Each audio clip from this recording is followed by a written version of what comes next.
وسلموا تسليما اللهم صل وسلم وزد وبارك على حبيبك سيدنا ونبينا ومولانا محمد وآله وأصحابه وأزواجه وذرياته وأهل بيته أجمعين. محترم و معزز بزرگوں اور دوستوں، اللہ تبارک و تعالی نے کلام مقدس سورۃ البقرہ کے اندر ایک آیت مبارکہ میں ان لوگوں کی تعریف فرمائی جو لوگ اللہ سبحانہ و تعالیٰ کی راہ میں جام شہادت نوش فرماتے ہیں اور جو لوگ شہید ہو جاتے ہیں، جن لوگوں کا ناحق قتل کیا جاتا ہے، ان لوگوں کے متعلق اللہ سبحانہ و تعالیٰ نے کلام مقدس میں ارشاد فرمایا وَلَا تَقُولُوا لِمَنْ يُقْتَلُ فِي سَبِيلِ اللَّهِ أَمْوَاتٌ، اے لوگوں تم ان لوگوں کے بارے میں ایسا مت کہو جو اللہ کی راہ میں شہید ہو جاتے ہیں اور اللہ کی راہ میں جو ناحق قتل ہو جاتے ہیں ان کو مردہ مت کہو۔ معزز بزرگوں اور دوستوں، جب شہید کی روح اپنے جسم سے جدا ہو جاتی ہے تو اس جسم کو مردہ ہو جاتا ہے، مگر اللہ رب العزت ارشاد فرماتا ہے کہ اس جسم کو بھی مردہ مت کہو، ان کی شخصیت کو مردہ مت کہو۔ پھر مولا کیا کہے؟ بل احیاء ولکن لا تشعرون، بلکہ وہ زندہ ہے ولکن لا تشعرون، تمہیں ان کی زندگی کا شعور نہیں ہے۔ اس کا شعور اللہ کو ہے، ان کی زندگی کا شعور رسول اللہ کو ہے، مگر اے بندو تمہیں ان کی زندگی کا شعور نہیں ہے، کیونکہ انہوں نے اپنی جان آفری حی القیوم کے نام پر قربان کی ہے، اس خدا وحدہ لا شریک کے نام پر انہوں نے قربانی کی ہے کہ جس کو نہ موت ہے، نہ جو سوتا ہے، نہ اس کو اونگ آتی ہے۔ اس اللہ سبحانہ و تعالیٰ کی بارگاہ میں انہوں نے اپنی جان کو فنا کیا تو اللہ نے ان کو ایسی بقا عطا فرمائی۔ اب پابندی لگ گئی، وَلَا تَقُولُوا، تم مت کہو وَلَا تَقُولُوا لِمَنْ يُقْتَلُ فِي سَبِيلِ اللَّهِ أَمْوَاتٌ، ان لوگوں کو تم مردہ مت کہو بلکہ وہ زندہ ہے، بلکہ ان کو زندہ کہو، بلکہ شہداء کو تم زندہ کہو۔ یہ آیت میں یہ فرمایا۔ اب آپ آ جائیے سورہ آل عمران کے اندر اللہ تبارک و تعالیٰ نے ارشاد فرمایا وَلَا تَحْسَبَنَّ الَّذِينَ قُتِلُوا فِي سَبِيلِ اللَّهِ أَمْوَاتًا، پہلے کی آیت میں فرمایا کہ ان کو تم مردہ مت کہو، اب یہاں اللہ نے فرمایا وَلَا تَحْسَبَنَّ الَّذِينَ قُتِلُوا، ان لوگوں کو تم مردہ گمان بھی مت کرو، یعنی زبان سے کہنے سے پر ہی پابندی نہیں ہے بلکہ دماغ کے اندر ایسا سوچنا بھی غلط ہے۔ اللہ تبارک و تعالیٰ ہمارے ذہنوں پر بھی پہلا دے رہا، ہماری ذہنوں کو بھی پابند کر رہا ہے کہ تم اپنے دل اور دماغ کے اندر یہ سوچو بھی مت کہ وہ مردہ ہے۔ وَلَا تَحْسَبَنَّ الَّذِينَ قُتِلُوا، تم گمان بھی مت کرو، بل احیاء عند ربهم يرزقون، بلکہ جو لوگ شہید ہو چکے ہوتے ہیں وہ لوگ زندہ ہیں اور اللہ کے پاس ان کو رزق دیا جاتا ہے، ان کو نعمتیں دی جاتی ہے۔ معزز سامعین کرام، شہادت ایک بہت بڑا انعام ہے جو اللہ کی طرف سے اس کے بندے کو عطا کیا جاتا ہے۔ ہمارے نبی پاک علیہ الصلوۃ والسلام کی یہ خواہش ہوا کرتی تھی، رسول پاک علیہ السلام اکثر یہ دعا کرتے تھے اللہم، اے اللہ میں چاہتا ہوں انی ارید فی سبیلک اقتل ثم احیا ثم اقتل، اس قسم کے الفاظ اور کما قال حدیث پاک میں آتے ہیں کہ رسول اللہ ارشاد فرمایا کرتے کہ اے اللہ میری خواہش ہے کہ میں تیری راہ میں شہید کیا جاؤں، پھر زندہ کیا جاؤں، پھر شہید کیا جاؤں، پھر زندہ کیا جاؤں۔ اس طریقے سے بار بار حضور پاک علیہ السلام فرمایا کرتے کہ اے مولا یہ میری دعا ہے تیری بارگاہ میں، میری التجا ہے، میری خواہش ہے کہ میں تیری بارگاہ میں شہید ہو جاؤں اور پھر اس کے بعد مجھے میری روح کو پھر لوٹا دیا جائے، پھر میں شہید ہو جاؤں۔ بار بار میرے ساتھ ایسا ہی مانگا ہو، اور یہ دعا کسی معمولی شخص کی نہیں، نبیوں کے سردار کی دعا، حبیب کردگار کی دعا، اور انبیاء کی دعا کبھی رد نہیں ہوتی، انبیاء کی دعا مقبول ہوتی ہے۔ یہ حضور کی خواہش تھی۔ اللہ تبارک و تعالیٰ نے حضور پاک علیہ الصلوۃ والسلام کا بڑا لحاظ فرمایا کہ حبیب واللہ یعصمک من الناس، لوگوں سے اللہ کی حفاظت کرنے والا ہے۔ کبھی ایسا نہیں ہو سکتا کہ حبیب پاک علیہ الصلوۃ والسلام کسی میدان جنگ میں گئے، بدر میں گئے، احد میں گئے، حنین میں گئے، کئی جنگوں میں ہمارے آقا علیہ الصلوۃ والسلام نے شرکت فرمائی، کبھی ایسا نہیں ہوا کہ حضور پاک علیہ الصلوۃ والسلام کو کسی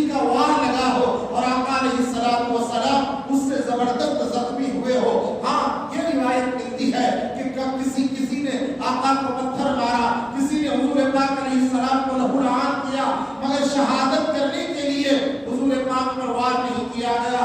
اللہ کا وعدہ تھا واللہ یعصمک من الناس، اے حبیب علیہ السلام ہم لوگوں سے آپ کی حفاظت ہم کرنے والے ہیں۔ اگر چاروں طرف سے لوگ مسلح تلوار لے کر آ بھی جائیں تب بھی حضور پاک علیہ السلام کو وہ شہید نہیں کر سکتے، اس لیے کہ اللہ ان کی حفاظت کرنے والا ہے۔ ایک طرف حضور کی دعا ہے اور ایک طرف اللہ کی حفاظت کا وعدہ ہے۔ اب یہ معاملہ کیسا ہو، چونکہ اللہ بڑا ہے، وہ وحدہ لا شریک ہے، وہ اپنے وعدے میں پکا ہے۔ اللہ حبیب پاک علیہ السلام کی ایسی حفاظت فرماتا ہے، ادھر حفاظت بھی ہوتی ہے اور ایک طرف حضور کی دعا بھی قبول ہوتی ہے۔ اے مولا، حضور کی دعا کہاں قبول ہوئی؟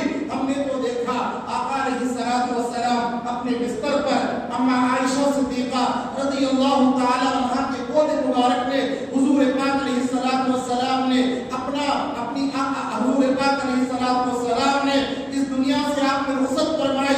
ہم نے دیکھا کہ یا اللہ، مدینہ منورہ کی زمین ہے، نہ کوئی جنگ ہے، نہ جدال ہے، نہ کسی کے ہاتھ میں تلوار ہے، نہ کسی نے حضور پاک علیہ السلام پر کوئی وار کیا۔ آقا تو طبیعی موت پہ انتقال کر گئے، حضور تو طبیعی موت پہ وفات پا گئے۔ معزز سامعین کرام، اللہ سبحانہ و تعالیٰ نے حضور کی دعا قبول فرمائی ہے۔ کس کی وجہ سے قبول، کس کے سبب قبول فرمائی ہے اور کس پر حضور کی دعا کا اثر ہوا ہے؟ آپ دیکھیے، اللہ کے حبیب علیہ السلام کے دو شہزادے ہیں، ایک سیدنا امام حسن مجتبی، ایک شہید اعظم سیدنا امام حسین۔ آپ کو معلوم ہے اللہ کے حبیب علیہ السلام ان دونوں نواسوں سے ایسی محبت فرماتے، لوگ یہ سمجھتے بظاہر یہ مصطفیٰ کے جو ہے نواسے نظر آ رہے ہیں، حقیقت میں یہ مصطفیٰ ہی کے بیٹے ہیں۔ حضور فرمایا کرتے یہ میرے بیٹے ہیں، اب ان کی جو آل ہوگی، ان کی جو اولاد ہوگی وہ میری ہی آل کہلائے گی۔ یہ حبیب پاک علیہ السلام فرمایا کرتے، ایک روایت میں آتا ہے، آپ نے گزشتہ سنا کہ ام سلمہ نے فرمایا ہے، حضرت ام الفضل نے فرمایا یا رسول اللہ، میں نے خواب میں دیکھا کہ آپ کے جسم مبارک کا ایک ٹکڑا نکل کر میری گود میں آ رہا ہے۔ حضور نے اس خواب کی تعبیر فرمائی کہ دیکھو فاطمہ کے ہاں بیٹا تولد ہوگا اور اس بیٹے کو تم گود میں لے کر کھیلو گی۔ معلوم یہ ہوا امام حسن و حسین حضور سے جدا نہیں ہے، بلکہ یہ جزء رسول ہے، یہ نفس رسول ہے۔ اب حضور پاک علیہ السلام کی دعا کہ اے مولا میں شہید کیا جاؤ، اللہ نے حبیب پاک علیہ السلام کی دعا کو اس وقت قبول فرمایا۔ اس کے دو حصے فرمائے، ایک حصے کا ظہور حضرت امام حسن مجتبی پر ہوا اور دوسرے حصے کا ظہور حضرت سیدنا امام حسین کے اوپر ہوا۔ یہ کیسے؟ آپ دیکھیے، سیدنا امام حسن مجتبی رضی اللہ تعالیٰ عنہ کو شہید کیا گیا۔ آپ کیسے شہید ہوئے؟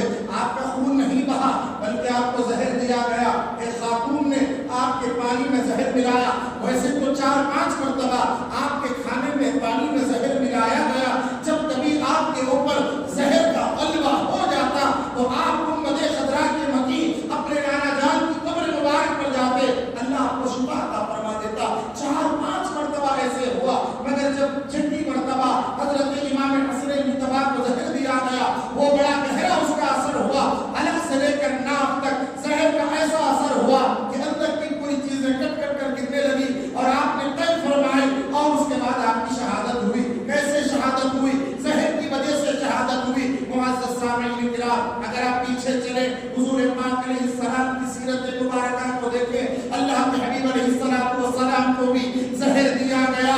میرے آقا علیہ السلام ایک مرتبہ اپنے صحابی کے ساتھ کھانا تناول فرماتے ہیں، سامنے کھانا گوشت روٹی رکھی ہوئی ہے۔ حضور پاک علیہ السلام کے صحابی کھانا کھاتے کھاتے اچانک ان کی طبیعت بگڑنے لگی، چہرے کا رنگ متغیر ہو گیا۔ حضور سمجھ گئے کہ میرے صحابی کو زہر کا اثر ہوا ہے۔ اللہ کے حبیب علیہ السلام نے بلایا کہ کھانا کون لگایا؟ بتلایا گیا کہ یا رسول اللہ ایک خاتون کھانا لے کر آئی تھی۔ اللہ کے حبیب نے اس خاتون کو بلا کر کہا کہ سچ سچ بتا تو نے اس کھانے میں کیا ملایا؟ وہ خاتون کہتی ہے کہ میں جاننا چاہتی تھی کہ آپ اللہ کے رسول ہیں، اگر آپ اللہ کے رسول ہیں تو اللہ آپ کی حفاظت فرمائے گا، آپ کے اوپر زہر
وجہ سے بھی ہوئی مگر ظاہر نہیں ہوئی. اللہ نے ایسی حفاظت فرمائی کہ سب کو لگا کہ آقا علیہ السلام کی طبعی آپ کی وفات ہوئی ہے مگر اس کا ظہور حضرت امام حسن مجتبی پر ہوا. آپ دیکھتے چلے جائیے میرے آقا علیہ السلام کو طائف کے میدان میں ایسا لہو لہان کیا گیا, چاروں طرف سے پتھر برسائے گئے, آقا کی پیشانی سے خون, آپ کے رخسار سے خون اور آپ کے ہاتھوں سے پیروں سے, بلکہ یہاں تک آتا ہے آپ کے نالین مبارک کے اندر تو خون داخل ہو گیا. میرے آقا علیہ السلام کا خون زمین پر آ گیا. معزز سامعین کرام, وہیں پر میرے آقا شہید ہو جاتے مگر اللہ سبحانہ و تعالیٰ کی حفاظت کا وعدہ تھا, اللہ نے حفاظت فرمائی. آقا وہاں شہید نہیں ہوئے, اس شہادت کے ظہور کو اللہ نے کربلا کے میدان پر مؤخر فرمایا. اے حبیب, اس شہادت کا ظہور آپ کے دوسرے نواسے جو امام حسین رضی اللہ تعالیٰ عنہ پر اس کا ظہور ہوگا. لہذا امت نے دیکھا, آسمان نے دیکھا, زمین نے دیکھا, چرند و پرند نے دیکھا, ایسا خونی منظر. امت نے حضور پاک علیہ السلام کے نواسے کو 10 محرم الحرام کو شہید کر دیا. معلوم یہ ہوا حضور کی دعا بھی قبول ہو گئی اور اللہ نے جو اپنی حفاظت کا وعدہ کیا تھا وہ حفاظت کا وعدہ بھی پورا ہو گیا. معزز سامعین کرام, امام حسین رضی اللہ تعالیٰ عنہ کی شہادت مبارکہ یہ کوئی عام شہادت نہیں ہے. اسلام میں بڑی بڑی شہادتیں ہوئی. اللہ کے حبیب علیہ السلام نے کئی صحابہ کرام کی شہادت کی خوشخبری پہلے ہی دی. جیسا کہ روایت میں آتا ہے حضرت عمر سے فرمایا کہ عمر آپ شہید ہو, حضرت عثمان کو بھی فرمایا, حضرت مولا علی کو فرمایا کہ آپ کو شہادت ملنے والی ہے. حضرت طلحہ, زبیر اور حضرت عمار بن یاسر, ان لوگوں کو پہلے ہی حضور نے شہادت کی خبر دے دی تھی. یہ ساری شہادتیں اپنی جگہ مگر شہادت عظمیٰ کس کو کہتے ہیں وہ ہے کربلا والوں کی شہادت. یہ شہادت عظمیٰ ہے, یہ شہادت ہے, یہ بڑی شہادت ہے. ایسی شہادت کسی کی نہیں ہوئی. آپ پوچھیں گے وہ کیسے؟ دیکھیے اگر کسی صحابی کی شہادت ہوئی تو وہ اکیلے شہید ہوئے, ساتھ میں آپ کے چھوٹے بچے شہید نہیں ہوئے, نہ وہ 2-4 دن سے بھوکے پیاسے تھے. اگر حضرت عثمان بن شہید ہوئے تو آپ بھوکے پیاسے ضرور تھے, روزے کی حالت میں تھے مگر آپ کی اولاد کو کچھ نہیں ہوا. آپ دیکھیے اور کوئی شہید ہوئے تو وہ خود شہید ہوئے, ان کا مال محفوظ رہا. اللہ نے فرمایا وَلَنَبْلُوَنَّكُمْ بِشَيْءٍ مِّنَ الْخَوْفِ وَالْجُوعِ وَنَقْصٍ مِّنَ الْأَمْوَالِ. اب یہ جو آیت میں نے پڑھی کہ تم شہیدوں کو مردہ مت کہو, وہ زندہ ہے, اسی کے ساتھ یہ آیت لگی ہوئی ہے. وَلَنَبْلُوَنَّكُمْ بِشَيْءٍ مِّنَ الْخَوْفِ. اللہ فرماتا ہے ہم تم کو آزمائیں گے, اے اہل ایمان ہم تم کو آزمائیں گے. بِشَيْءٍ مِّنَ الْخَوْفِ, ہم آپ کو خوف کے ذریعے سے آزمائیں گے. وَالْجُوعِ, بھوک کے ذریعے سے آزمائیں گے. وَنَقْصٍ مِّنَ الْأَمْوَالِ, آپ کے مال کو نقصان کر کے آزمائیں گے. وَالْأَنفُسِ, اور آپ کی جان لے کر آزمائیں گے. وَالثَّمَرَاتِ, اور آپ کے بچوں کو شہید کر کے ہم آزمائیں گے اور ان کو اپنی بارگاہ میں بلا کر آزمائیں گے. وَبَشِّرِ الصَّابِرِينَ, اے محبوب آپ صبر کرنے والوں کو خوشخبری دے دیجیے. اس ایک رکوع کے اندر اللہ تبارک و تعالیٰ نے 2 مرتبہ صبر کا ذکر فرمایا. پہلے کہا یا ایھا الذین آمنوا استعینوا بالصبر والصلاۃ ان اللہ مع الصابرین, بے شک اللہ صبر کرنے والوں کے ساتھ ہے.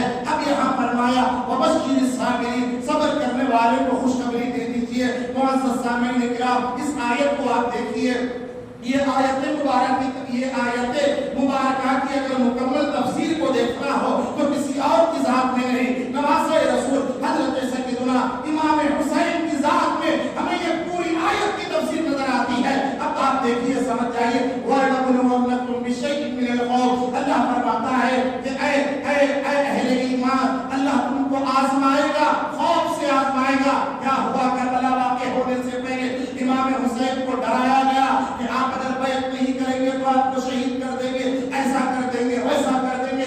آپ کو خوف دلایا گیا مگر وہ نواسۂ رسول تھے,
دیا گیا. میدان جنگ کے اصول ہیں کہ گھوڑوں پر تلوار نہیں چلائی جاتی, عورتوں کو ظلم نہیں کیا جاتا, چھوٹے بچوں کو بازو میں رکھا جاتا ہے.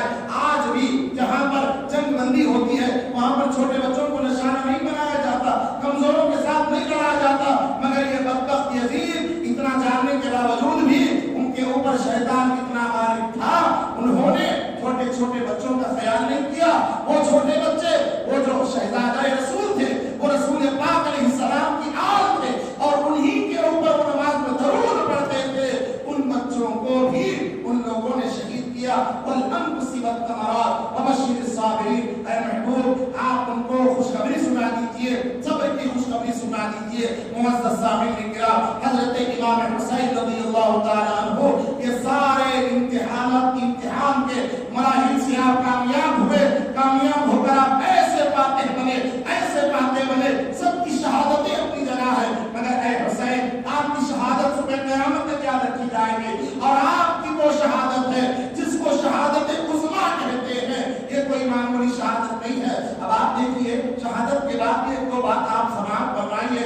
ایسی انوکھی شہادت اگر ہم کسی بھی شہید کا ذکر فرمائیں, ان کی شہادت کے بعد جنازہ پڑھایا گیا اور ان کو دفن کر دیا گیا. ایسے ہی ہوا. آپ فاروق اعظم کی شہادت کو دیکھ لیجیے, عثمان غنی کی شہادت کو, سیدنا علی کی شہادت کو, حضرت طلحہ, زبیر کے جتنے شہداء صحابہ کرام ہیں, آپ جنگ احد کے شہداء کو دیکھ لیجیے.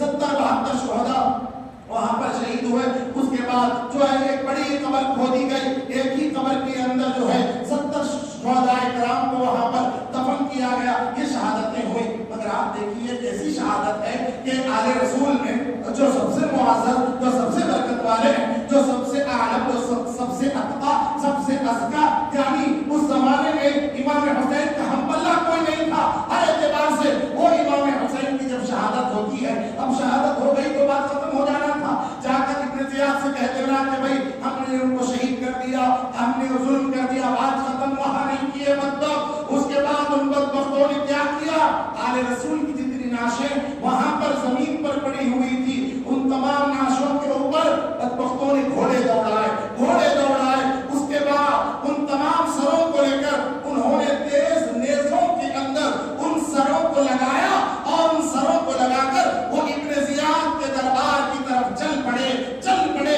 پھر اس کے بعد جو آل رسول کی بچیاں تھیں, آل رسول کے جو رشتہ دار خواتین تھیں, ان لوگوں کو معاذ اللہ قیدی بنایا گیا. ایسا منظر کسی نے نہیں دیکھا. ان کو ادھر قیدی بنایا گیا, اور آل رسول کے بچوں کے, خود امام حسین کے سر مبارک کو نیزوں پر سوار کر کے یہ لوگ اب جا رہے ہیں ابن زیاد کی طرف. معزز سامعین کرام, ایسا منظر کسی نے نہیں دیکھا. جب جا رہے ہیں وہ لوگ تو کیا پیغام دے رہا ہے امام علی مقام کا سر مبارک, جو سب سے خوبصورت سر مبارک, کیا پیغام دے رہا ہے. اگرچہ کے مخالفین کے درمیان ہے, مگر اتنے مخالفین میں بھی حسین کا سر نظر آتا ہے. اگرچہ کے مرزے کے اوپر ہے, مگر سب سے بلند, سب سے اونچا اگر کسی کا سر ہے وہ امام حسین کا سر ہے. اسی لیے غریب نواز نے فرمایا, سردار نداد دست در دست یزید, اے حسین آپ نے سر دینا گوارا کیا, مگر اپنے ہاتھ کو یزید کے ہاتھ میں نہیں دیا. آپ نے اس کی بیعت نہیں کی, آپ نے اس کو ووٹ نہیں ڈالا. بہت اچھا کیا اے امام حسین, آپ نے سر دینا گوارا کیا.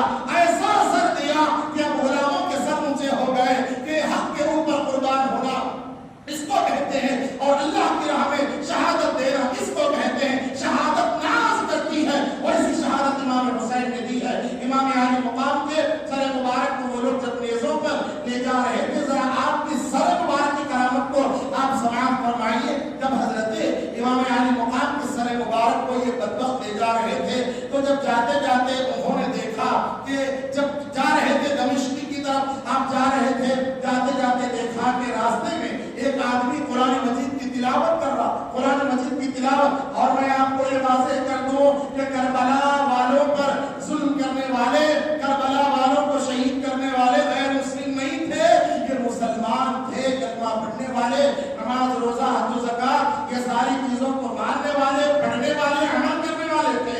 یہ کوئی بے عمل اور کافر اور مشرک اور مسلمان ان کے درمیان یہ جنگ نہیں ہوئی, بلکہ وہ کلمہ گو تھے اور دعویٰ کرتے تھے کہ ہم نبی کریم علیہ السلام کے امتی